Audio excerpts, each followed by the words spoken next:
नंद के लाला की जय हो। बरसाने वाली की जय हो।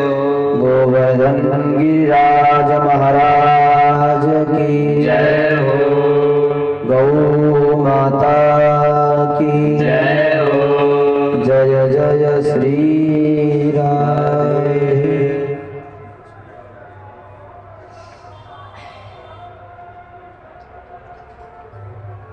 हरि ओम।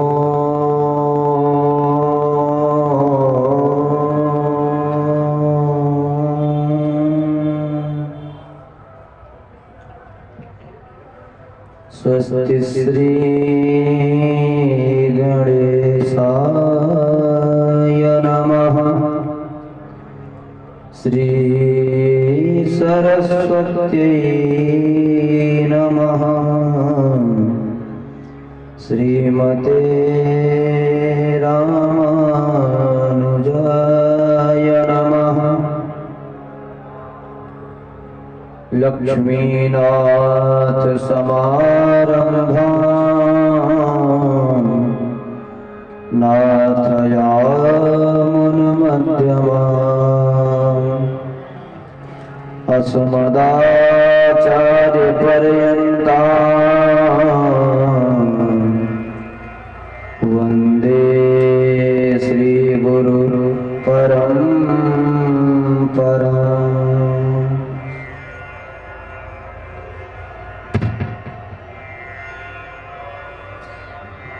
गंगा तरंग रमणीय जटाकलापम्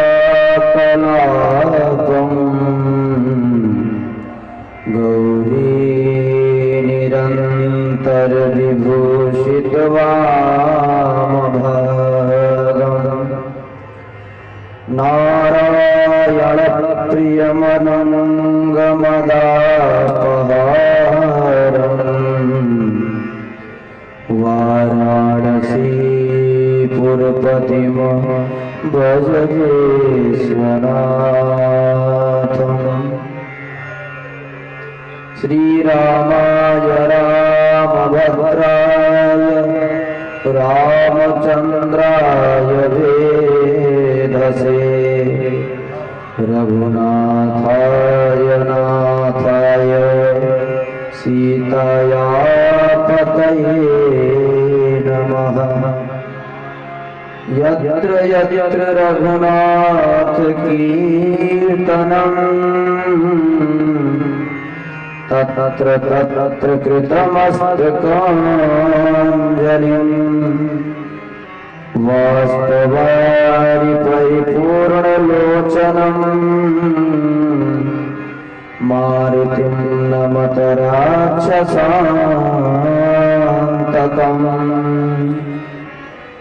जय जय श्री राधारमण जय जय नवल किशोर जय गोपी चित चोर प्रभु जय जय माखन चोर। भक्ति भक्त भगवंत गुरु चतुर नाम बधुए इनके पद वंदन किए नासत अनेक। भूल माखन चोर भगवान की वृंदावन बिहारी लाल की श्रीमद्भागवत महापुराण की जय जय श्री राधे। बोल हरि बोल हरि हरि हरि बोल बोल कृष्ण माधव गोविंद बोल बोल हरि बोल हरि बोल हरि बोल केशव माधव हरि बोल। बोल हरि हरि हरि बोल केशव माधव गोविंद बोल। बोल हरि बोल हरि बोल हरि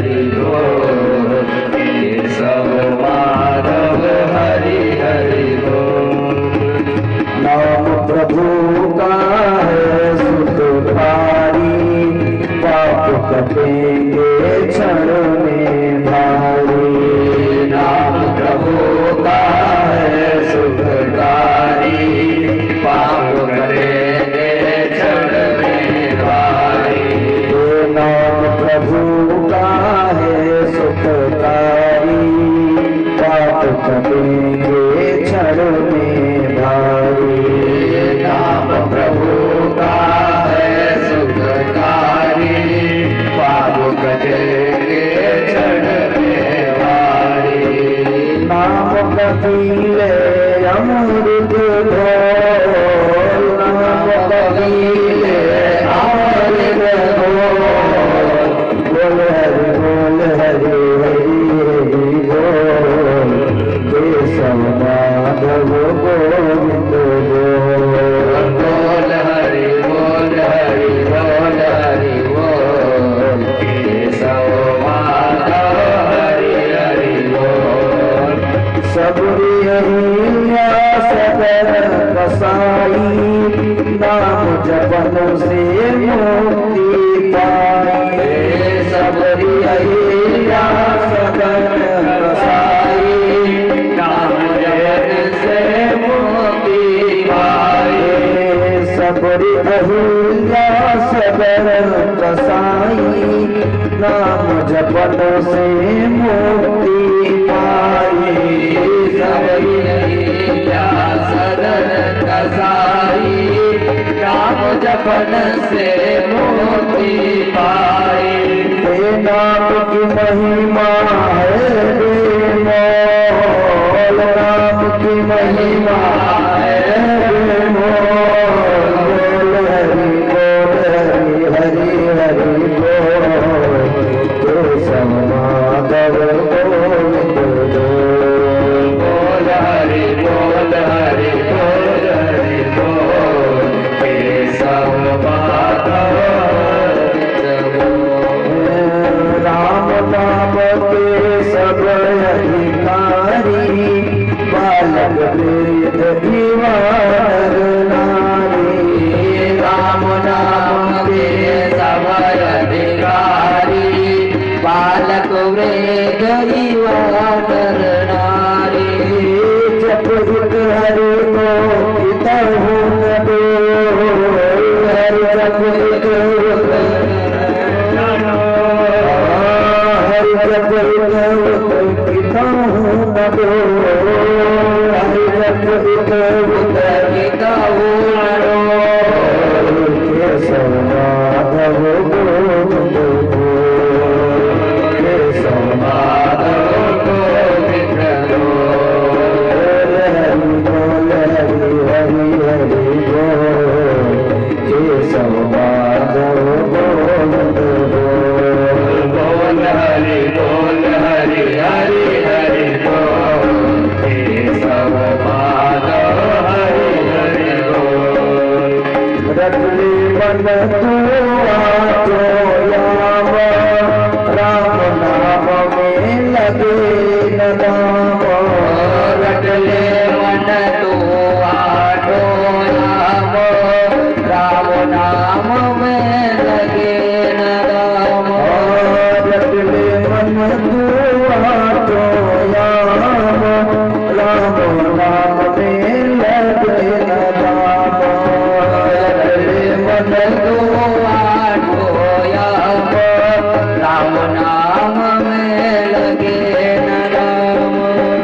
जन्म गवाता क्यों जन्मोल, जन्म गवाता क्यों अनमोल। बोल हरि हरि हरि बोल, केशव माधव गोविंद बोल। बोल हरि हरि हरि बोल, केशव माधव हरि हरि बोल। बोल हरि हरि हरि बोल, केशव माधव गोविंद बोल। बोल हरि हरि हरि बोल, केशव माधव हरि हरि बोल। राम जन्म बिन मोक्ष न होवे, हीरा जन्म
हर दिन बीतत उम्र ये सारी, फिर आएगी काल की बारी। हर दिन बीतत उम्र ये सारी, फिर आएगी काल की बारी। हर दिन बीतत उम्र ये सारी, फिर आएगी काल की बारी। हर दिन बीतत उम्र ये सारी, फिर आएगी काल की बारी। प्रभु पद भजले अनमोल, प्रभु पद भजले अनमोल, राम को भजले अनमोल, राम को भजले अनमोल। हरि बोल हरि हरि बोल, केशव माधव गोविंद बोल। बोल हरि बोल हरि हरि हरि बोल, केशव माधव गोविंद बोल। केशव माधव गोविंद बोल, केशव माधव गोविंद बोल। हरि बोल हरि हरि बोल, केशव माधव गोविंद बोल। बोल हरि बोल हरि हरि हरि बोल, केशव माधव गोविंद बोल। केशव माधव गोविंद बोल।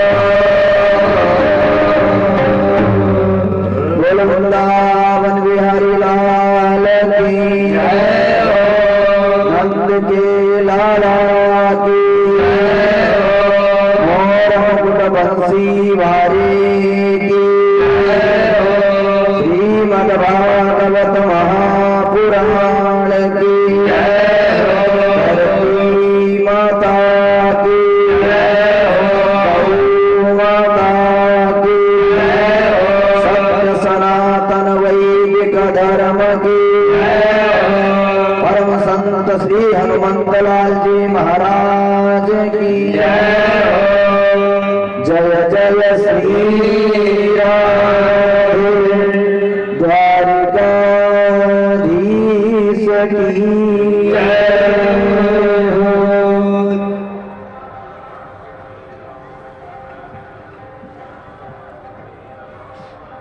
परम मंगल में अखिल हे प्रत्यनीक चराचर ब्रह्मांडाधिपति भगवान श्री राधा माधव युगल सरकार के चरण कमलों में बारंबार प्रणति निवेदन करते हुए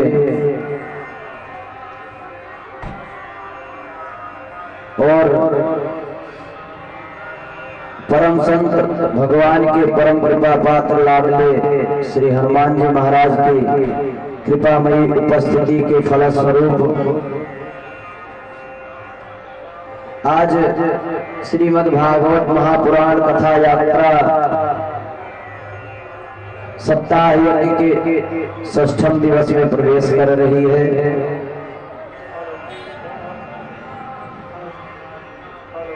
हम लोगों ने कल भगवान की गोवर्धन लीला का श्रवण किया। भगवान ऐसी लीलाएं क्यों करते हैं, क्या अभिप्राय है इसका?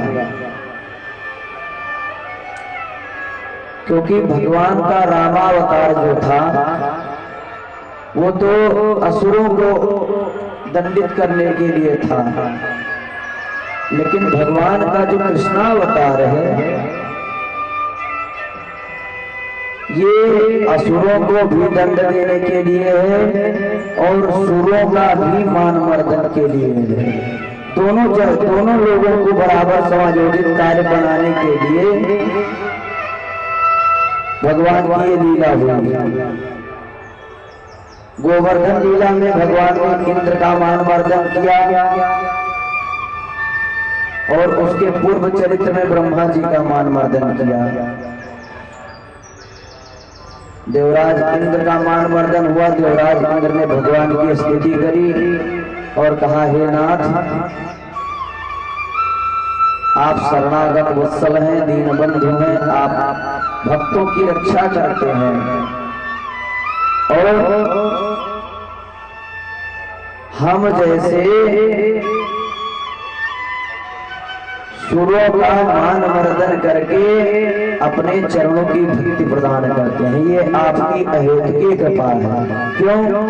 बोले जगदीश मानिना। हम लोग अपने आप को थोड़ा सा पद पा करके जगदीश मतलब भगवान मान लेते हैं। ये क्या है? अहंकार की प्रकृति है। थोड़ा सा धन वैभव हमारे पास आ गया, बस हम अपने आप को वैकुंठनाथ मान लेते हैं।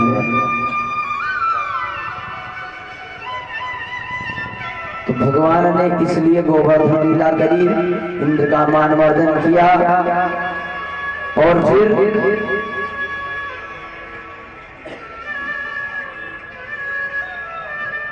भैया दूज के बाद तृतीया से नवमी पर्यंत 7 दिन तक इंद्र ने पानी बरसाया और 10वीं बीती और फिर 10वीं को इंद्र जो है भगवान को दंडवत करके अपने धाम को गए और अगले दिन एकादशी आई। हम लोग एकादशी का व्रत करते हैं। भागवत जी में एकादशी का वर्णन है कि एकादश्याम निराहारः। एकादशी को व्यक्ति को निराहार करना चाहिए। अगर सामर्थ्य ना हो तो फल ले लेवे लेकिन अनाज बिल्कुल न खाए। क्यों? क्योंकि जितने भी पाप होते हैं एकादशी के दिन वो आकर के अन्न में बैठ जाते हैं और आपका 1 वर्ष का किया हुआ पुण्य एक एकादशी में अन्न खाने से सब नष्ट हो जाता है। इसलिए एकादशी को अन्न का निषेध है। बोलो राधे राधे। निक जोर से बोलो, आज कौन सी एकादशी है? राधे राधे राधे राधे। हाँ, तो जब एकादशी आई तो नंद बाबा परम वैष्णव थे, तो उन्होंने कहा भैया एकादशी तो करी जाएगी। और नंद बाबा ने एकादशी कियो। एकादश्याम निराहारः समभ्यर्च जनार्दनो स्नातं नन्दस्तु कालिन्द्यां द्वादश्यां जलमाभिशत। नंद बाबा ने एकादशी को निराहार व्रत कियो और वहां भगवान जनार्दन की पूजा करी, सहस्त्र तुलसी दल से भगवान की अर्चना करी। लेकिन भाई द्वादशी को पारायण करने को समय आया तो नंद बाबा से भैया चूक रह गई। अब चूक का भी कि रात के 12 बजे बाबा ने जमुना जी में डुबकी लगाई गई और रात्रि के समय में जलाशयों में स्नान वर्जित है। रात्रि 9 बजे के बाद सवेरे 3 बजे के समय के पूर्व मध्य के समय स्नान वर्जित है। नंद बाबा को भूल है गई, नंद बाबा भ्रम में पड़ गए और 12 बजे रात को डुबकी लगाई दी जमुना जी में। तो वरुण देवता तो विश्राम कर रहे थे, जो जल के देवता हैं, तो वो तो विश्राम कर रहे थे, पर उनके जो दूत थे, दूतन ने बाबा को दबोच लियो और दबोच करके ले जाके वरुण जी के लोक में पटक दियो। वरुण सिंहासन पर अपने बैठे थे। जब वरुण ने दर्शन किया तो कुछ नहीं बोले, बोले बिठाओ, कौन है? बिठा दिया वहीं पे। और फिर क्या हुआ? जो नंद बाबा को नहवाए हुए आए थे उन्होंने जाके भगवान कन्हैया से कहा, अरे भैया कन्हैया तेरो बाबा तो जमुना जी में डूब गयो। वह ने डुबकी लगाई, डुबकी तो लगाई दी नहीं, पर नंद बाबा बाहर तो निकसोई ना है, भैया तेरो बाबा जमुना जी में डूब गयो। जब भगवान ने सुनो कि बाबा तो जमुना जी में चले गए, सोई भगवान ने मारी छलांग पहुंच गए वरुण के लोग। और जब वरुण ने देखा कि भगवान कन्हैया आए रहे हैं हमारे धाम को, तो खड़े होकर के स्तुति करने लगे। अद्य मे निवृतो देहो अद्यैवार्थोऽधिगतः प्रभो तदपाद भाजो भगवन नवापुलो परमात्मनः। बड़े भाग्य हमारे जो सरकार हमारे यहाँ पधारे। वरुण देव ने कहा कि महाराज हम जैसे देहधारियों का आज जीवन धन्य हो गया जो आप कृपा करके वरुण लोक में पधारे। आपका आगमन कैसे हुआ, सरकार आने का कारण क्या है, किन प्रयोजनम। भगवान ने कही वाह भैया तो बड़ा नीक ठहरो, मोको तो लंबी दंडवत मार रहे हो, मेरे बाबा को पकड़ के अपने घर में बांध रखो है तेने। आप जैसे वरुण ने सुनी कि नंद बाबा तो भगवान के पिताजी हैं, सोई चरण में लोटपोट रह गए। महाराज बड़ी भारी चूक रह गई, जहाँ हमारे दूतन ने गड़बड़ी कर दी। महाराज आपकी बार क्षमा करो, अगली बार से काऊ गलती ना होगी। तो वरुण ने कहा अजानता माम केन मूढ़े न कार्य वेदिना आनी तो पिता तद भगवान शांतुमर्हति। हे भगवान अजानता माम केन मूढ़ कार्य वेदिना, हमारे इन कार्य सेवकों ने ऐसा अज्ञानता पूर्वक कार्य किया है, इसके लिए सरकार हमको क्षमा करो। तो बार बार जब माफी मांगी तो भगवान ने कहा चलो कोई बात नहीं है भाई, मेरे बाबा को तो फटाफट मुक्त कर दियो, रस्सी में बांध रखो है तेने। तब फिर वरुण ने दूतन को आदेश दियो कि बोले फटाफट जल्दी से नंद बाबा को मुक्त करो रस्सी से। नंद बाबा मुक्त भय। जैसे ही नंद बाबा जमुना जी से बाहर निकले, सोई ग्वाला सब घेर के खड़े है गए। बोले बाबा तेने इतनी बड़ी डुबकी लगाई दी कि पूरे एक दिन बिताई दिए जमुना जी में। नंद बाबा बोले भाई ब्रजवासियों बात मत पूछो, बड़ी गजब है गई। कहा भयो बाबा? अरे भाई ब्रजवासियों हमें खबर ना है कि रात के 12 बज रहे हैं। मैंने तो आज जमुना जी में रात के 12 बजे डुबकी मार दी, और जब मैंने डुबकी मारी तो दबंग छोड़ा है के मुंह को अपने बगल में दबाए के ले गए। अब भैया मैं तो डर गयो, और मैं कछु नाय बोले भैया वाने ले जाके मुंह को तो अपने लोगन में पटक दी नहीं। और फिर पता नहीं कहाँ थे मेरो कन्हैया, घूम तो वहां पे पहुंच गयो। और मैं तो बंधो पड़ो, और मैंने अपनी आंखन के देखो कि मेरी तो यहाँ जो दशा है रही है, या कन्हैया की बड़ी बड़ी षोडशोपचार पूजा है रही महाराज। या के सब पावन में लोट पोट रह गए। भैया पता नहीं कहा रिश्तेदारी निकल पड़ी, या कन्हैया की वादे उत्तम थे। मुँह को तो बांध के भोजनों नहीं दियो, या की षोडशोपचार पूजन होने में लगो, मेवा मिष्ठान या के आगे आए गए भैया।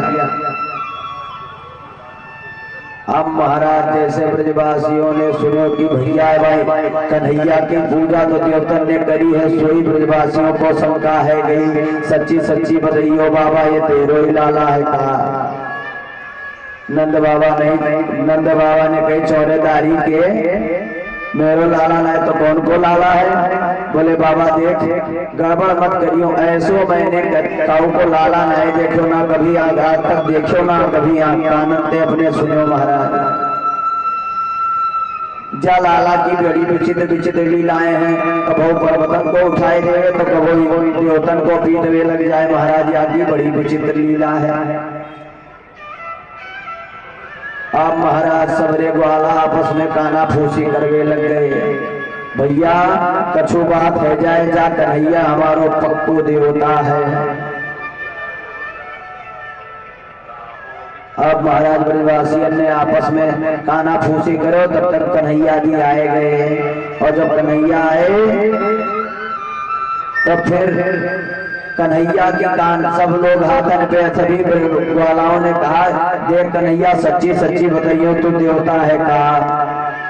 भगवान ने कही बड़े ब्रजवासियों भाई ब्रजवासियों तुम बड़े भोले भाले हो, तनिक बात पे तुमको देवता बनाए हुए थे, तुले हो आखिर चक्कर कहा है जे तो बताओ। ब्रजवासी बोले देख कन्हैया अगर तू देवता हो तो मुझको चुप में बताए दे, मैं कहूँ तो खबर नहीं करूंगा, लेकिन सच्ची सच्ची मुझको तो बताए दे। तो भगवान ने कही आखिर ये बताओ ब्रजवासियों, मान लो कि मैं देवता है गए तो कहा करोगे? बोले देख तू देवता है तो देवता बनो रहे, मौको आते कछुनाई लेवे देवे की बात है, पर अगर तू देवता है तो बस एक इच्छा है मन में। भगवान ने कहा क्या? बोले अगर तू सही वालो वैकुंठनाथ है तो देख अपना वैकुंठ और दिखाए दे। भगवान ने कही तो यूं कहो ना कि वैकुंठ देखो चाहे, फिर देवता बनाए के काहे तुले हो को? तो भगवान ने कही सच्ची सच्ची वैकुंठ घूमना चाहते हो? बोले हाँ। तो बोले ठीक है, जा कुंड में आंख में आंख अपनों बंद करके सब धमाधम कूद जाओ, सब वैकुंठ पहुंच जाओगे। बोलो राधे राधे राधे राधे। तो ब्रजवासियों ने कही भाई कन्हैया जी कौन वारो वैकुंठ भेजने की बात कर रहे हो तू? भगवान बोले देख अगर घूमना चाहे तो कूदना पड़ेगा तुमको, सबको इसी में कूदना पड़ेगा, लेकिन ब्रजवासियों की निष्ठा देखो भगवान के प्रति। जैसे भगवान ने कहा कि कूदना पड़ेगा, सब आंख बंद करके धमाधम कूदते चले गए। और जैसे ही डुबकी मारी तो क्या हुआ? बोले ते तो ब्रह्महृदं नीता मग्ना कृष्णेन च उत्थिता ददर्शुर ब्रह्मणो लोकं यत्रापुरोत्यगात् पुराम्। जहाँ डुबकी मारी कुंड में तो निकल पड़े वैकुंठ में। बोल वैकुंठनाथ भगवान की जय। ब्रजवासियों ने देखा हे भगवान यहाँ तो सब 4-4 हाथ वाले 5-5 मोहरे वाले घूम रहे हैं। अब महाराज यमुना जी के भीतर अक्रूर जी महाराज को वैकुंठ भी दिखाया था भगवान ने, लेकिन वो बाद में यहाँ ब्रजवासियों को पहले दर्शन करा दिया। अब महाराज ब्रजवासी आपस में काना फूसी करवे लगे, चौरे लाला अपन कहाँ आए गए, जहाँ तो कोई हमारे जैसा दिखे ही ना, किसी को 4 हाथ तो किसी को 4-4 मोहरे दिख रहे हैं, अपन के एक एक नहीं संभल रहे, यानी तो 4-4 लगाए रखे हैं। तो भगवान ने कही ठीक है, ब्रजवासियों ने कही ठीक है, ये भैया लग रहा है सचमुच को वैकुंठ है, चलो ठीक है किसी से हाल चाल लेते हैं। तो एक भगवत पार्षद निकला उधर से, तो ब्रजवासी ठहरे, दौड़ के बोले भैया जी राम राम। तो भगवत पार्षद ने मुंह पे हाथ रख दिया, बोले चुप मौनम आस्ताम, चुप रहो हल्ला मत करो। ब्रजवासी बोले भैया राम राम जो कैसो वैकुंठ, यहाँ तो कोई काउते राम राम ना करे भैया। दूसरों बोलो एक बात ये बताओ, हर जगह की भाषा अलग अलग हो, पता नहीं हमारी भाषा इनके पल्ले पड़ भी रही है कि ना है, ये भी तो समस्या है। क्यों? हर जगह का अलग अलग शिष्टाचार होता है। हमारे यहाँ राम राम होता है, कहीं अब वृंदावन में राधे राधे होता है, हरिद्वार में हर हर महादेव होता है, तो कहीं हाय हाय बाय बाय होता है। हर जगह की अपने अपने सिस्टम है, बोलो राधे राधे राधे राधे। तो इस प्रकार जैसी भाषा जैसा देश वैसी वहां की परंपरा। ब्रजवासी बोले अब यहाँ अपनी भाषा कौन समझेगो भैया, किससे बात करी जाए। तब तक आगे बढ़े तो देखा कि 1000 फण वाले नाग पर भगवान कन्हैया विराजमान है। तो जैसे भगवान को देखा ब्रजवासियों ने सोई दौड़ लगाई, और जैसे दौड़े तैसे भगवत पार्षदों ने रोक दिया, बोलना यहाँ से आगे प्रवेश वर्जित है। और ब्रजवासियों की धड़कन तेज है गई भैया, जो तो हमारो कन्हैया वहां वृंदावन में 100 फन वाले कालिया पर चढ़ गए, जहाँ तो 1000 फन वाले सांप में बैठो भैया, जाकी लीला यही जाने, हमारे तो पल्ला नहीं पड़े। इस प्रकार कुछ देर वहां खड़े रहे ब्रजवासी। तब तक देखा चतुरानन ब्रह्मा जी वहां वेद स्तुति गाते जा रहे हैं, पीछे देखा शंकर जी 5 मुहवारे आए रहे हैं। अब महाराज ऐसे ऐसे ठाठ देके जब कन्हैया के तो सब बावरे है गए ब्रजवासी, और अपने आंखन और कानन को मूछ लियो, बोले भैया ऐसो वैकुंठ हमने आज तक कभू नहीं देखियो। और जब ऐसा आश्चर्य होने लगा तो सुखदेव जी महाराज कहते हैं, नंदादयस्तुतां दृष्ट्वा परमानंद निर्वृता कृष्णं च तत्र छन्दोभिः स्तूयमानं स्वभिसमृताः। भगवान श्री कृष्ण की वैदिक मंत्रों से वहां अर्चना हो रही है, क्योंकि वो वैकुंठ में सब वैदिक मंत्रों का ही तो आवाहन पूजन प्रतिष्ठापन है। आप भैया ब्रजवासियों के आश्चर्य का ठिकाना नहीं रहा, भैया अपन कहाँ एक फंस गए। ब्रजवासियों ने अपनी आंख बंद करी और बोले, भैया कन्हैया हमने देख लियो तेरो वैकुंठ, अब तू हमारे वृंदावन हमको पहुंचाए दे। और जैसे कहा कि वृंदावन पहुंचाए दे, बस जिस कुंड से अंदर गए थे धमाधम सारे ग्वाला उसी कुंड से बाहर निकल आए। बोल वृंदावन बिहारी लाल की जय। इस प्रकार जब सारे ग्वाला बाहर निकल के आए तो देखा तो कुंड के किनारे भगवान कन्हैया बैठे खड़े सी धीरे धीरे बांसुरी बजाए रहे हैं। और फिर सारे ग्वाला दौड़ के आए और भगवान कन्हैया को अपने गले से लगा लिया। बोले, भैया आज तो देने गजब कर दियो लाला, हमने जीवन में पहली बार तो ऐसो वैकुंठ देखो। ब्रजवासी बोले, भैया तेरे वैकुंठ तेरी को मुबारक हो, वहाँ पे तो आनंद ही आनंद है। तेरे भैया गजब के ठार हैं, यहाँ तो 100 फन वाले कालिया पे चढ़ गए, वहाँ जाके 1000 फन वाले पे चढ़ गए। लेकिन एक बात साची साची कहूँ लाला, बुरा मत मानियो। भगवान ने कही, बताओ भैया क्या कहना चाहते हो। बोले, तेरे वैकुंठ में हमारे वृंदावन बारो आनंद नाए। बोलो राधे राधे राधे राधे। भगवान ने कही, क्यों भाई वैकुंठ में हमारी क्या कमी है। बोले, भैया अपनो वैकुंठ तू अपने पास धर रहा, हमारे यहाँ वृंदावन में देख यहाँ क्या है। बोले, चाहे जिससे राधे राधे करते घूमते चले जाओ, कोई दिक्कत ना है। वहाँ तो राम राम करने वाला भी कोई नहीं महाराज, ऐसो वैकुंठ तू घर राखने को नहीं चाहिए। यहाँ देख हमारो वैकुंठ, हमारो वृंदावन, हमारो वैकुंठ देख। तेरे साथ यहाँ कबड्डी खेलते हैं, कुश्ती में भी तेरे को पटकते हैं, रोटी भी तेरे साथ खाते हैं। और वहाँ पे तो बात करवे की कौन कहे। 1 किलोमीटर दूर से बोलते हैं बैरिकेडिंग स्टार्ट, यहाँ से आगे जाओगे तो खतरा है। बताओ ऐसा वैकुंठ हम कहाँ करेंगे भैया, तू अपनो वैकुंठ धर रहा। बोल वृंदावन बिहारी लाल की जय। भगवान से बालकों ने कहा, सब ब्रजवासियों ने, कि तेरे वह वैकुंठ थे हमारो वृंदावन लाख गुणों बढ़िया है भैया, तू अपनो वैकुंठ अपने पास धर रहा। तेरे वैकुंठ की मोह को जरूरत ना है, तो ही वैकुंठ नाथ बनो, घूम को आते कोई मतलब ना है। बोल वृंदावन धाम की जय। इस प्रकार जो है भगवान ने ग्वाल बालन को वैकुंठ दिखायो। और फिर अब सुखदेव जी महाराज भगवान की दिव्य लीला महाराज का वर्णन करते हैं। और पहले ही बता दिया सुखदेव जी महाराज ने कि ये जो महाराज की लीला है ये ऐश्वर्यपूर्ण लीला है।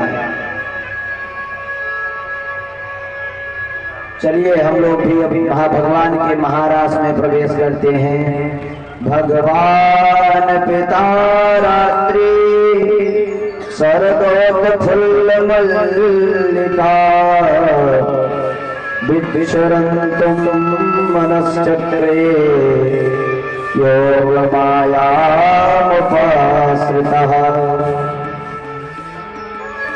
शरद पूर्णिमा की रात्रि आई और सुखदेव जी महाराज कहते हैं कैसी रात्रि। भगवान अपिता रात्रि शरदोत फुल्ल मल्लिका।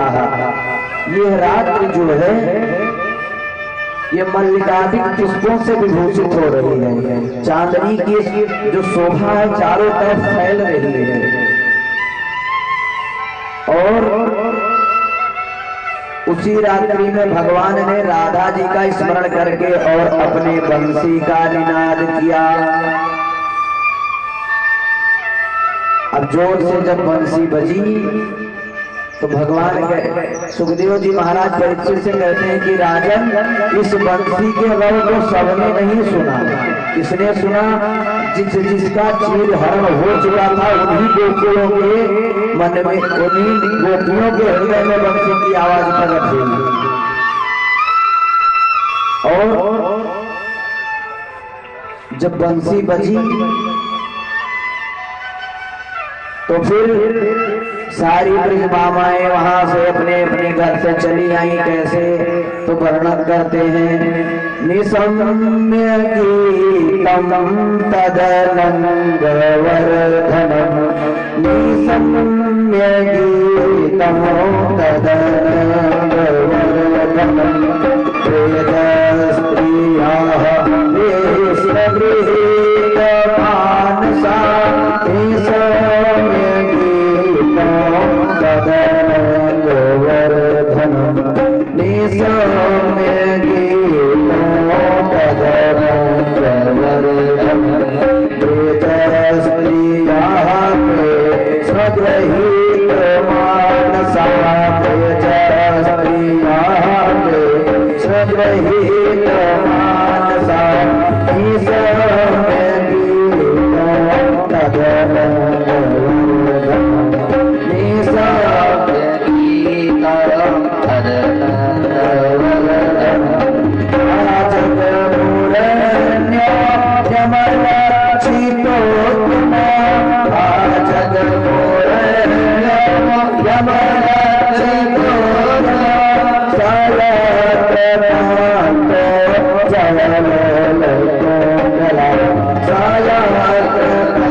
भगवान सुखदेव कहते हैं कि इत वेणु रवम राजन सर्वभूत मनोहरम।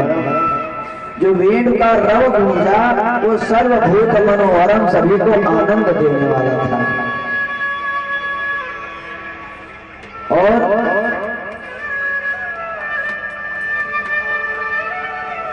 भगवान सुखदेव जी महाराज संकेत करते हैं कि जब भगवान ने बांसुरी बजाई तो वहां पर ऐसी घटना घट गई कि जो यमुना जी का जल था, जल तो भाई द्रव के रूप में होता है, तो जल जो है वो पत्थर के रूप में परिवर्तित हो गया। और जो लता वृक्ष थे, वो वृक्ष की जितनी भी डालियां थी, वृक्ष के तने थे, वृक्ष थे, पत्थर थे, जो ठोस थे, वो सब द्रव के रूप में परिणित हो गए, वो जल के आकार में चले गए। भगवान की धुन सुन के ऐसी भगवान ने बांसुरी बजाई। क्यों? क्योंकि परमात्मा तो रसरूप ही है। तैत्तरीय उपनिषद में भगवान को कहा गया रसो वैसः, भगवान तो रस रूप ही है। और भगवान जब निनाद करते हैं तो उसमें से और अलौकिक दिव्य रस प्रकट होता है। इस प्रकार भगवान ने महाराज के पहले चीर हरण किया। क्यों? चीर हरण का चीर मतलब होता है कपड़ा, और कपड़ा को भगवान ने क्यों चुराया? कपड़ा को बोलते हैं पट, पट मतलब कपड़ा होता है। तो ये पट क्या है? बोले माया रूप ही पट है। और भगवान के और भक्त के बीच में जब कपट का पट पड़ जाता है तो फिर जीव को भगवत दर्शन में बाधा आ जाती है। क्यों? क्योंकि भगवान कहते हैं अरे निर्मल मन जन सो मोहि पावा, मोहि कपट छल छेदन भावा। निर्मल मन जन मोहि पावा मोहि कपट छल छिद्र नभावा मोहि कपट छल छिद्र नभावा। भगवान कहते हैं कि हमको कपट पसंद नहीं है, और प्रिया प्रीतम के बीच में ये पर्दा क्या है? बोले ये पट जो है यही दर्शन में अवरोधक है। कबीरदास जी इसी को कहते हैं, अरे घूंघट के पट खोल रे तोहे दिया मिलेंगे। घूंघट के पट खोल रे तोहे दिया मिलेंगे। घूंघट के पट खोल रे तोहे दिया मिलेंगे। घूंघट के पट खोल रे तोहे दिया मिलेंगे। राम नाम की राम मना ले, राम नाम की राम बना ले। राम नाम की माल बना ले। राम नाम की मार बना ले। प्रेम सरों की तान लगा ले। प्रेम सरों की तान लगा ले। आसन से मत तो दिया मिलेंगे। घूंघट के पट खोल रे तोहे दिया मिलेंगे। घूंघट के पट खोल रे तोहे दिया मिलेंगे। तोहे दिया मिलेंगे। तोहे दिया मिलेंगे। कबीरदास जी कहते हैं कि घूंघट के पट, घूंघट क्या है? बोले माया का जो पट है, अगर ये हटेगा तभी तो साक्षात्कार होगा। कहने का भाव ये है कि जैसे मान लिया जाए कि अभी हम बैठे हैं यहाँ पे, आप बैठे हो वहाँ पे, अब बीच में कोई काला काला कपड़ा का पर्दा लगा दिया जाए तो ना हम आपको देख पाएंगे ना आप हमको देख पाओगे। फिर हम आपको एक दूसरे को देखने के लिए वो जो पर्दा उस पर्दे को हटाना पड़ेगा तभी तो दिखेगा। तो वही चीज है, भगवान ने चीर हरण क्यों किया? बोले ये इन्विटेशन का कार्ड है महाराज लीला का। क्यों? क्योंकि किसी भी कार्य की संपन्नता के लिए उत्तम अधिकारी का चयन किया जाता है, तो भगवान ने वही किया। और फिर जो है जब बंसी की धुन जब पड़ी गोपियों के कान में, तो भगवान सुखदेव वर्णन करते हैं कि कोई गोपी अपनी गैया दुह रही थी तो दोहनी वहीं पटक के चल गई, तो कोई अपने बच्चे को दूध पिवाए रही थी तो बच्चे को बिठाया और चल पड़ी रास के लिए। क्यों? क्योंकि भगवान से मिलने की जब उत्कंठा हृदय में जगती है तो फिर सांसारिक चीजें गौण हो जाती हैं। और एक गोपी को खीर बनाई नहीं थी, वहां खीर को जलते जलते चूल्हे पर छोड़ दियो, भाग चली वहां से। एक पतिदेव को भोजन करवाए रही थी, अब भोजन करवाए रही थी तो फिर वो बोली पतिदेव आप आते रहना मैं तो चली। और एक गोपी क्या कर रही थी? बोले लीपा पोती कर रही थी। काहे की लीपा पोती? लीपा पोती दो प्रकार की होती है, एक तो मैया लोग गोबर का लेप लगाती हैं, तो सायंकाल का समय था तो वो तो लेप था नहीं, तो बोले लीपा पोती दूसरा वाला फेस का मेकअप हो रहा था। अब गोपी ने ध्यान नहीं दियो, बंसी बजी, बाको काजल लगाए हुए, आंख में हथो तवाने लगाए लियो अपने गालन ने। अब एक गोपी आभूषण धारण कर रही थी तो जैसे बांसुरी की धुन सुनाई पड़ी, बाने पाली उठा के अपने नाकन में पहन ली और पायल को गले में धारण किया और भाग चली वहां से। इस प्रकार भगवान सुखदेव वर्णन कर रहे हैं। सब चीजों का मतलब यह नहीं कि बेकार की चीजें, इसमें भी कारण है। क्यों? क्योंकि माताओं का जिन चीजों में विशेष स्नेह होता है उन्हीं चीजों का वर्णन कर रहे हैं। क्यों? बोले माताओं का स्नेह किसमें होता है ज्यादा? तो पहले की बात है, अब की बात तो है नहीं, पहले की बात है। तो माताओं को क्या होता था, दूध दही में ज्यादा, भैया दूध हमारा खराब ना है जाए, तो इसलिए दूध का वर्णन आया कि दूध चढ़ाए रही थी चूल्हे पे। और बोले पति पुत्र पे सबको भाई इसमें प्रेम होता है, पति पौत्र आदि परिवार में। बोले बेटा को बिछा दिया, एक ने कहा पति को बिछा दिया। क्यों? क्योंकि गोपियों को जो भगवत प्राप्ति का समय आया तो उन्हें छोड़ा, सोचा कि ये संसार की चीजों से मतलब नहीं है, तो भगवत प्राप्ति का समय आया है। और सुखदेव जी महाराज वर्णन करते हैं इस चीज का, लिम्पन्त्या प्रमजोत्यन्त्या अंजन्त्या काशलोचनी व्यतस्तवस्त्राभरणा काश्चित् कृष्णान्तिकं ययुः। कहते हैं लिम्पन्त्या माने लेपा पोती कर रही थी गोपियां और भाग चली छोड़ छाड़ के सब। और एक गोपी को भी उसके पति ने पकड़ करके और कमरे में बंद कर दिया, बोले भाग कहीं नहीं जाएगी, चल। तो जब उसको बंद कर दिया तो वो गोपी सोचने लगी कि अब हम कैसे जाएं। तो उसने जब अपने आप को देखा कि कमरे में बंद है, बाहर से ताला भी लगा है, तो उसने अपना 5 भौतिक शरीर वहीं पे छोड़ दिया और दिव्य स्वरूप धारण करके वो फिर महाराज में पहुंच गई। क्यों? क्योंकि ये जो महाराज की लीला है ये देह की लीला नहीं है, ये भगवान के नेह की लीला है। बोलो राधे राधे राधे राधे। इस प्रकार उसने त्रिगुणात्मक शरीर छोड़ी और दिव्य स्वरूप धारण करके पहुंच गई। और भगवान कहते हैं कि वो सबसे पहले गोपी पहुंच गई जो कमरे में बंद थी। और सुखदेव जी महाराज कहते हैं कि ये गोपियां हैं कौन आखिर? तो कहते हैं गोपी इंद्रियैहि कृष्णं रसं पिबत इति गोपी, जो अपने समस्त इंद्रियों से भगवान के स्वरूप का, लीला का, गुण का पान नित्य करती है, वही गोपी है। अर्थात गोपी किसी स्त्री का नाम नहीं है। क्यों? हम लोग भी गोपी हैं, भगवान की कथा सुन रहे हैं तो हम लोग भी तो गोपी हैं। क्यों? बोले गोपी का परिभाषा यही है कि जो भगवान के रस रूप का पान करे, चाहे कान से चाहे आंख से।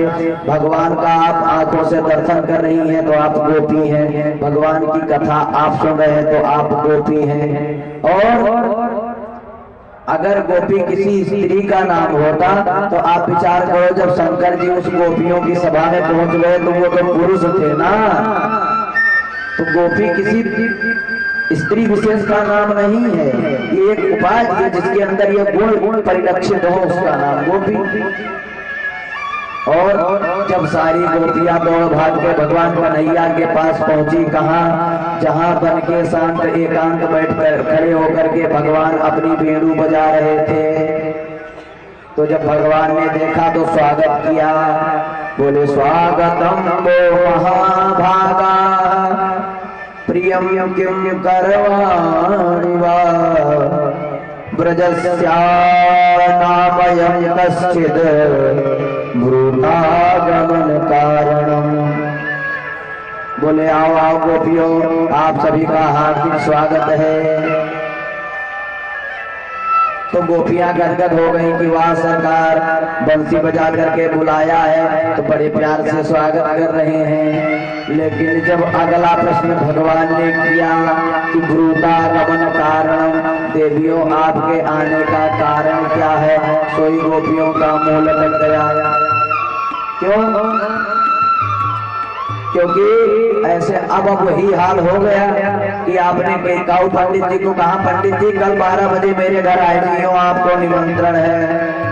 अब पंडित जी बेचारे रात के भूखे, सवेरे पंडितानी से बोल दिए देख आज भोजन मत तो नहीं हो, हमारे जजमान के घर निमंत्रण है, भोजन मत तो नहीं हो, मैं तो वहीं पाके आऊंगा। अब पंडित जी दोपहर में दौड़ते दौड़ते तपती दोपहरी में पहुंचे, आपने बुलाया था, आपके घर पहुंच गए।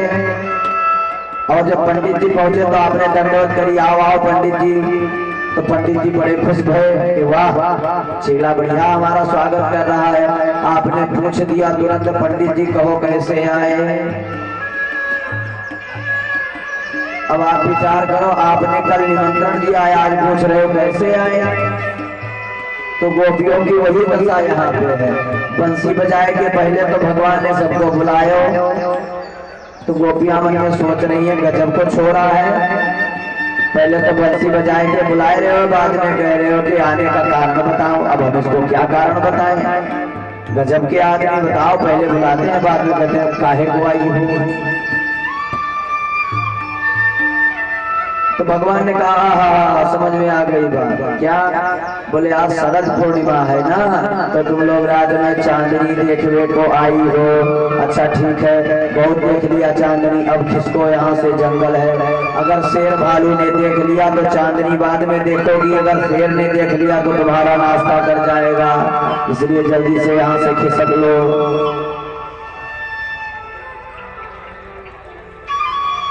तो फिर गोपियों ने सिर हिला दिया, बोले ना चांदनी देखने नहीं आई है। तो भगवान ने पूछा अब काहे को आई हो? अच्छा वो हो, लगता है पति देव से कुछ खटपट है गई है, या नाते छोड़ के घर भाग आई हो। देखो देवियों, घर में चाहे जितना महाभारत हो जाए पर पति पत्नी थोड़े ना अलग अलग हो जाते हैं, ऐसी बात नहीं देवियों। देखो बात यह है कि पति पत्नी में खटपट तो होती रहती है, सबके घर होता है, लेकिन इसका मतलब ये तो नहीं हुआ कि सब छोड़ छाड़ के भग जाओ। ये स्त्री धर्म के खिलाफ है। पति स्त्री फिर न हंतव्यो आतव्यो, मतलब कि किसी भी परिस्थिति में पति का त्याग सर्वथा निषेध है। गोपियों ने सिर हिला दिया। फिर बोले महाराज हमारा किसी से कोई झगड़ा नहीं हुआ है। तो भगवान ने कहा जब तुम चांदनी देखने नहीं आई, पति से झगड़ा नहीं हुआ, तो फिर चक्कर क्या है, काहे को आई हो?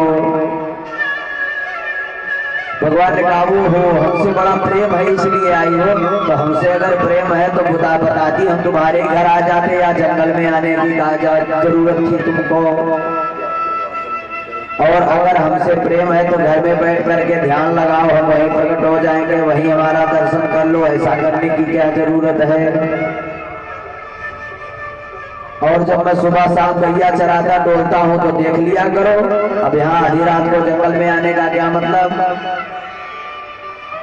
भगवान कहते हैं श्रवणात् दर्शनात् ध्यानात् मयि भावो कीर्तनात् ना तथा सन्निकर्षेण प्रया प्रतियात ततो देहात्। अरे भाई देवियों, लोक मर्यादा का भी थोड़ा ख्याल रखो। जाओ अपने घर में बैठकर मेरा ध्यान लगाओ, कुछ तो ख्याल करो, लोग लाज की समाज क्या कहेगा तुमको। और भगवान ने स्पष्ट कह दिया कि जाओ यहाँ से। अब गोपियों का मुंह लटक गया, महाराज ये तो बड़ी उल्टी सीधी बात बोल रहे हैं। अब गोपियों ने क्या किया, नीचे सिर झुका लिया और अंगूठा से धरती को खोदने लगी और आपस में बोली बहना ये तो आज खड़े खड़े कुछ ज्यादा प्रवचन कर रहे हैं। और भगवान जब तक बोलते रहेंगे तब तक तो बोलते ही रहेंगे, इसलिए अब हम लोग जब बोलना शुरू करेंगे तभी ये चुप होएंगे।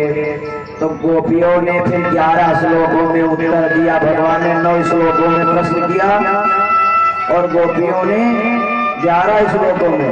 भगवान ने 10 श्लोकों में प्रश्न किया तो गोपियों ने 11 श्लोकों में उसका जवाब दिया। इसको कहते हैं प्रणय गीत। सब गोपियां मिलकर बोली कि मैं वो विभोर हति भमान गादितुं निसंशय संत्यज्य सर्व विषयास्तव पादमूलम् भक्ता भजस्व दुरहग्रवमास्तजस्मान् देवो यथादिपुरुषे भजते मोक्षं। हे प्रभु, हे प्राणनाथ, हम कैसी कैसी आशाएं लेके यहाँ आपके पास आई थी। अब आपने पहुँचने की देर ना भई कि आपने वेदांत को प्रवचन झाड़ना शुरू कर दियो।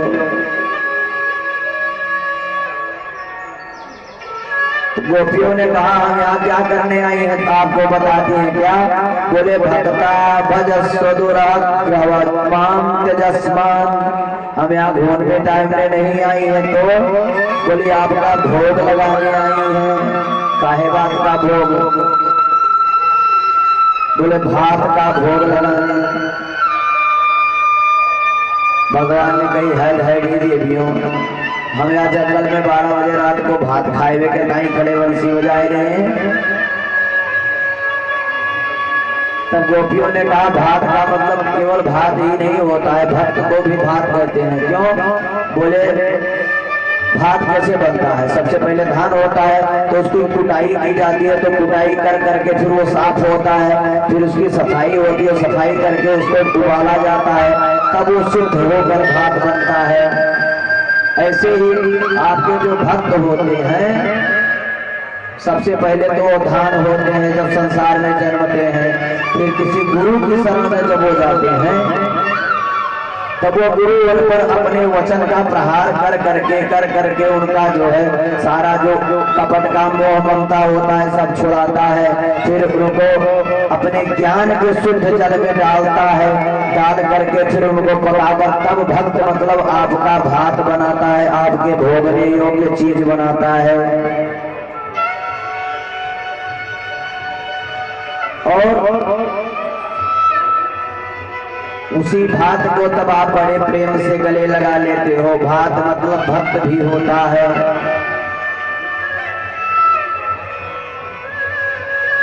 तो फिर गोपियों ने कहा सरकार आप कह रहे हो कि यहाँ क्यों आई हो, ठीक है ये बताओ कि तुमने बुलाया क्यों।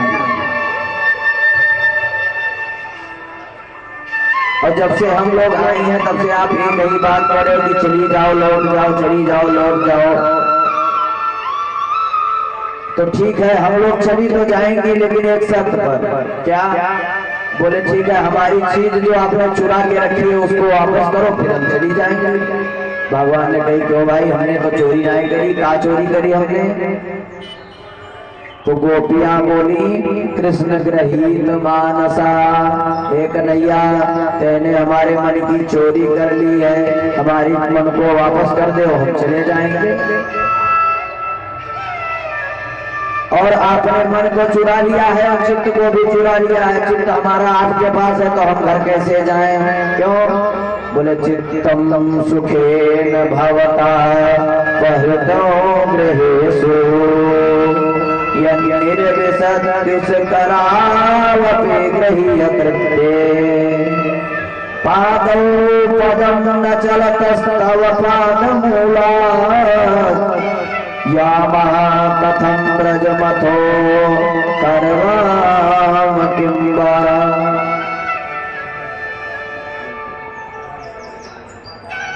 गोपियों ने कहा सरकार आपने बंसी बजाकर हमारे चित्त को चुरा लिया है, अब ये जो है मन आपके चरण में लग गया है, अब ये जाने को तैयार नहीं हो रहा है। और जब भगवान बार बार दुराग्रह करते रहे तो गोपियों ने उनके मन में जो भाव था स्पष्ट बोल दिया, और वही भगवान गोपियों से कहलवाना चाह रहे थे। गोपियों ने क्या कहा? सिंचांगनस्त्वदधरा मृतपूर्वकेण हासावलोक कलगीत जरे जहियरिक्षगनिम् नोचे त्वयं विरजान्युपजुक्तदेहा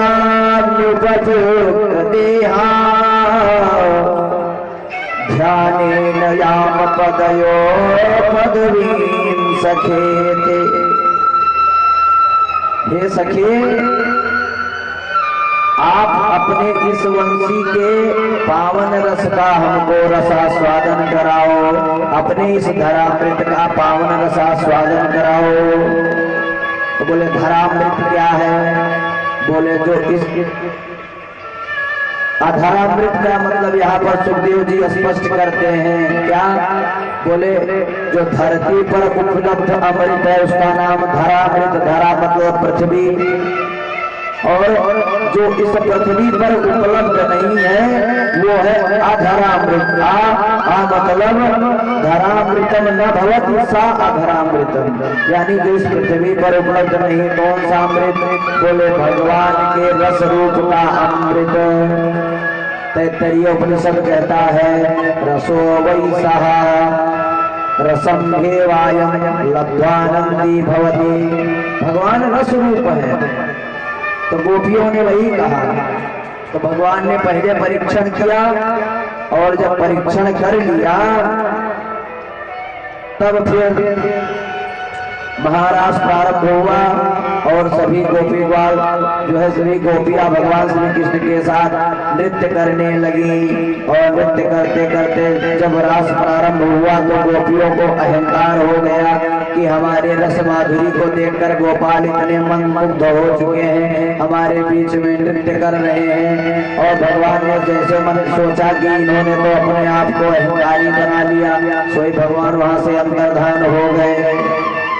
बलरास गोपेश्वरेश्वर महादेव की, रासेश्वर भगवान की। तो जब भगवान वहां से अंतर्हित हो गए तो अब गोपियों के बीच में हल्ला मच गया, भैया कहाँ गए, भगवान कहाँ गए? क्यों? बोले जैसे मणिधर सर्प की मणि गायब हो जाए वैसे स्थिति गोपियों की बन गई। अब फिर बेचारी गोपियां इधर उधर ढूंढने लगी, ढूंढते ढूंढते जब दूर तक निकल गई, कहीं नहीं मिले कन्हैया। तो फिर गोपियों ने क्या किया कि भगवान की बाल लीलाओं को गोपियों ने आपस में करना आरंभ कर दिया। और कोई गोपी कृष्ण बन गई तो उसने दूसरी गोपी को पूतना बनाया हुआ को मार दियो। क्यों? भगवान की लीलाएं हो रही हैं। एक गोपी ने फिर चुनरी को आकाश में लहराया जोर से और बोली, भाई ब्रजवासियों घबराओ मत, मैंने गोवर्धन उठा लिया, तुम सब इसके नीचे आ जाओ। ये गोपियां आपस में लीलाएं कर रही हैं कि शायद इससे भगवान आ जाए। लेकिन भैष्टवात वर्षाभ्याम तंत्राणं विहितं मया, भगवान फिर भी नहीं आए। तो फिर गोपियों ने धीरे धीरे प्रारंभ किया अपना। जब लीला बढ़ती गई तो एक गोपी ने कहा प्यारे बंसी बजाते हैं। तो दूसरी गोपी जो कृष्ण बनी थी वो बोली बंसी को मैं नहीं बजाऊंगी। क्यों? बोली बंसी तो हमारी सौतन है और इसको मैं अपने ओठ पर नहीं धारण करूंगी। तो इस प्रकार जो है जब गोपियां अन्वेषण करती जा रही थी तो आगे जब बढ़ी तो उन्होंने देखा कि भगवान की अति प्रियतमा किशोरी जी भी उसी अवस्था में आगे विद्यमान है। तो गोपियों की जो अंदर की ईर्ष्या थी कि भगवान राधा जी को लेकर चले गए यहाँ से, वो स्पृहा समाप्त हो गई और गोपियों ने वापस उनका साथ देते हुए कहा चलो गोपियों कहीं नहीं ढूंढा जाएगा भगवान को। अब कहाँ चलो? बोले यमुना तट चलो।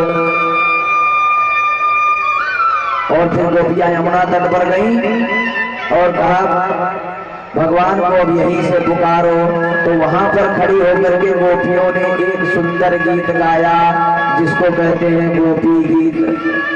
गोपी गीत भागवत के 10वें स्कंध के 31वें अध्याय में है। और गोपी गीत कनक मंजरी छंद में लिखा गया है। तो गोपियों ने गाया। हम लोग भी थोड़ा 2-4 श्लोक गुनगुनाते हैं। भाई गंधर्वों तैयार है जाओ।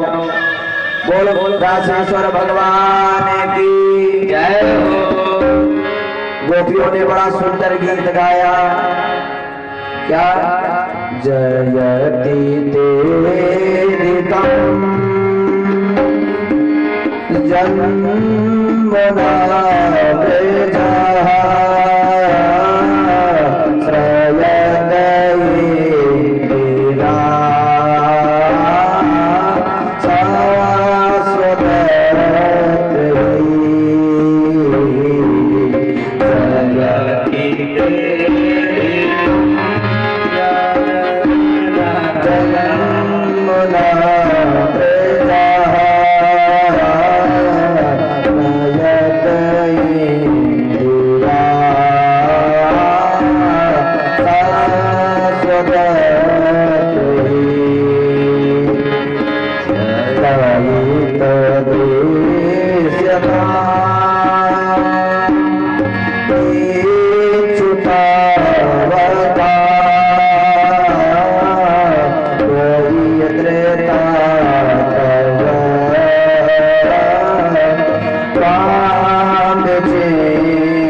बड़ा सुंदर गीत गाया, इसको कहते हैं गोपी गीत। 31-19 श्लोकों में बड़ी बड़ी दिव्य गीत है ये। तो गोपियों ने जब गाया इसको और फिर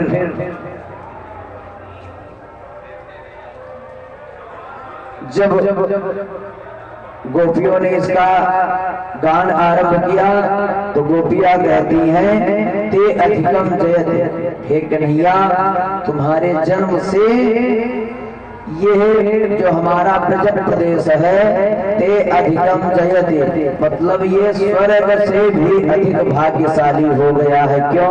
क्योंकि हे प्रभु आपका इस वृंदावन में प्राकट्य हुआ है।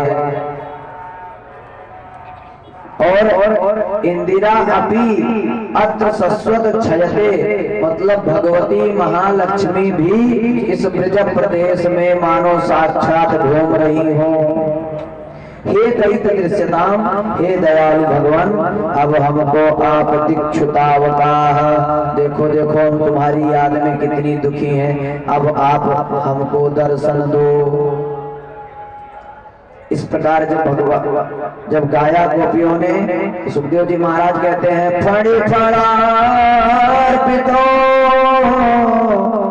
ते पदाम्बुजं कृणुचित कुचे सुना कृंदिरे क्षयम्। भगवान को कहती है कि फणि फणार्पितम, कालिया के फणाली पर नृत्य करने वाले हे भगवान, आपने हम जो समस्त ब्रजवासियों को उस कालिये के ताप से तो उस दिन बचा लिया था, लेकिन आज आप उस ताप से मारने के बजाय अपने ताप से हमको क्यों मार रहे हो? और मारने की बात अगर आप कर रहे हो तो हम लोग मर भी नहीं सकती हैं। क्यों? क्योंकि जिसको अमृत मिल गया हो वो मरता नहीं है। कैसे? तो किसी ने गोपियों से कहा भाई गोपियों तुमको कौन सा अमृत मिल गया? तो गोपियां कहती हैं तब कथामृत तप्त जीवन कभी कल्मषापहं श्रवणमङ्गलं श्रीमदाततं भूगृह्णन्ति ते भूरिदा जनाः। हे भगवान, हमको आपकी लीला का जो अद्भुत रसामृत मिल गया है, आपकी कथा का अद्भुत अमृत मिल गया है, इसको पी लेने के बाद अब मृत्यु भी नहीं आ रही है और इधर आपकी विरह अग्नि हमको जलाए दे रही है। तो अब न मरा जा रहा है न जिया जा रहा है। हे मुरारे कुंज बिहारे, एहि प्रणत जन बंधो, हे माधव मधु मथन बरेण्यो, केशव करुणा सिंधो। गोपियां कहती हैं, हे केशव करुणा सिंधु, हे भगवान अब हमको दर्शन दे दो, क्योंकि अब नहीं जिया जा रहा है आपके बिना। इस प्रकार गोपियों ने जब गाया गीत तो सुखदेव जी महाराज कहते हैं कि सुजात चरणामरुहंस्तनेषु गीता सदै प्रियनधी महिकर्कशेषु, एनाटवीमुदसितल्प्यततेन किस्विद कोपाभिर्भवति धीर्भवतायुषानः। इतना कहकर सभी गोपियां विलाप करने लगी, जोर जोर से रोने लगी। तो भगवान कहते हैं सुखदेव जी महाराज कि रुरुदु सुस्वरं राजन कृष्ण दर्शन लालसा। गोपियां रो तो रही है लेकिन सुस्वरम राजन, एक स्वर में कहा सब रो रही है। और किस लिए रो रही है? बोले कृष्ण दर्शन लालसा, भगवान के दर्शन की लालसा में रो रही है। और आपसे अगर सत्यवाद में कहूं तो रोना वही सार्थक है जो भगवान के विरह में रोया जाए। क्यों? इस संसार के लिए हंसने में उतना सुख नहीं है जितना भगवान के रोने में सुख है। बोलो राधे राधे राधे राधे। इस प्रकार फिर जो है सुखदेव जी महाराज कहते हैं कि स्मयामान मुखाम्बुजा पीताम्बरधरा स्रग्भी साक्षात मनमथ मन्मथः। आज मनमथ कामदेव को लगाने वाले भगवान ज्यादा देर गोपियों का रुदन देख न सके और अपनी दिव्य छटा को, अपने दिव्य स्वरूप को बनाकर और गोपियों के मध्य में भगवान पीताम्बर लहराते हुए प्रकट हो गए। बोल रासेश्वर भगवान की। तो भगवान जब प्रकट हुए तो भगवान सुखदेव कहते हैं कि गोपियों के जैसे मानो मृत शरीर में प्राण आ गया हो, तन्वः प्राण इवागतम। और फिर इस प्रकार जो है भगवान का रास संपन्न हुआ। और रास के बारे में कहते हैं कि वृंदावन के रास में पहुँचे जाय महेश, मिल सखियन के झुंड में कर गोपी को भेष। नारायण ब्रज भूमि को सुरपति नावत माथ, यहाँ आए गोपी भये श्री गोपेश्वर नाथ। बोल गोपेश्वर महादेव की जय हो। जब रास चल रहा था तो सबने देखा, लेकिन रास में भगवान नृत्य कर रहे थे। तो नृत्य करके जब भगवान को देखा तो भगवान शंकर से रहा नहीं गया। क्यों? क्योंकि ये नृत्य कला के उत्तम कलाकार हैं और जब कोई नर्तक नृत्य को देखे तो फिर उसका पैर थिरकने से रुक नहीं सकता। और फिर इस प्रकार जब भगवान ने देखा कि सरकार तो बड़ा बढ़िया नृत्य कर रहे हैं, थोड़ा सा 2-4 ठुमका और लग जाता मेरा भी तो मजा आ जाता। तो पार्वती जी से भगवान ने कहा कि देवी देखो बात ऐसी है, अब हमको तो जाना पड़ेगा। क्यों? क्योंकि अब मेरे पे यहाँ बैठा नहीं जा रहा है।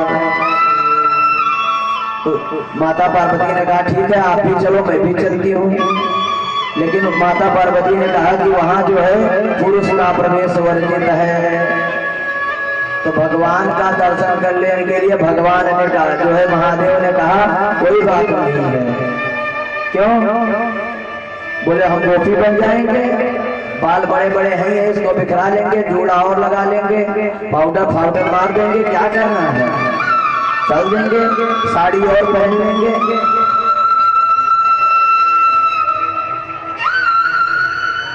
इस प्रकार जो है जब माता पार्वती ने कहा तो भगवान ने कहा ठीक है चला जाएगा। भगवान ने गोपी का वेश बनाया और पहुंचे। तो जब भगवान महादेव वृंदावन रास भूमि पर पहुंचे तो माता पार्वती तो वहां पहले पहुंच चुकी थी, ये बाद में पहुंचे। 6 छबीला बन करके बढ़िया। अब 6 छबीला कहो महाराज, चाहे 6 छबीली कहो, बोलो राधे राधे राधे राधे। तो भगवान ने जब तिरछी नजर से देखा, बोले आओ आओ देवी जी तुम्हारा ही इंतजार है, सुस्वागतम, आओ आओ गोपेश्वर महादेव तुम्हारी धन्य है महिमा। तो भगवान ने कहा और बताओ सखी क्या हाल चाल है।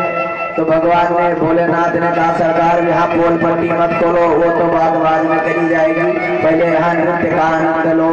तो ताता कथैया करके भगवान नाचने लगे और नृत्य होने के बाद फिर जो है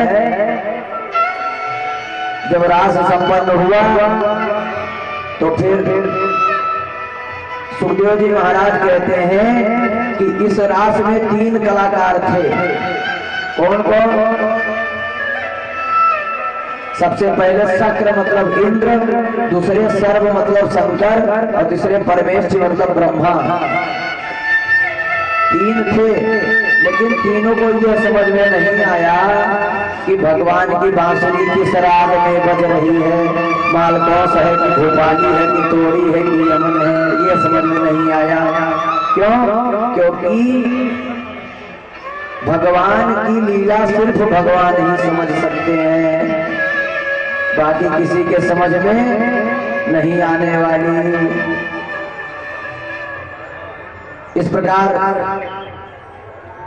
जब भगवान महादेव वहां पहुंचे तो फिर भगवान के तो इष्ट है, लेकिन वहां नृत्य हो रहा था तो उसी में भगवान शिव की स्तुति भी चलती रही, उसी नृत्य भी चलता रहा। हम लोग भी भगवान शिव की थोड़ी स्तुति गा लेते हैं। ओम शिव परात्परा शिव ओंकारा शिव तव शरणं। ओम शिव परात्परा शिव ओंकारा शिव तव शरणं। ओम शिव परात्परा शिव ओंकारा शिव तव शरणं। ओम शिव परात्परा शिव ओंकारा शिव तव शरणं। हे शिव शंकर भवानी शंकर महेश्वर तव शरणं। हे शिव शंकर भवानी शंकर तव शरणं। बोलो ओम शिव परात्परा शिव ओंकारा शिव तव शरणं। ओम शिव परात्परा शिव ओंकारा शिव तव शरणं। हे विष्णुध्वज हे धर्मध्वज शंभो सदा शिव तव शरणं। हे विष्णुध्वज हे धर्मध्वज शंभो सदा शिव तव शरणं। हे जगदीश्वर पिनाक पाणी त्रिनयन शंकर तव शरणं। ओम शिव परात्परा शिव ओंकारा शिव तव शरणं। ओम शिव परा शिव ओंकारा शिव तव चरण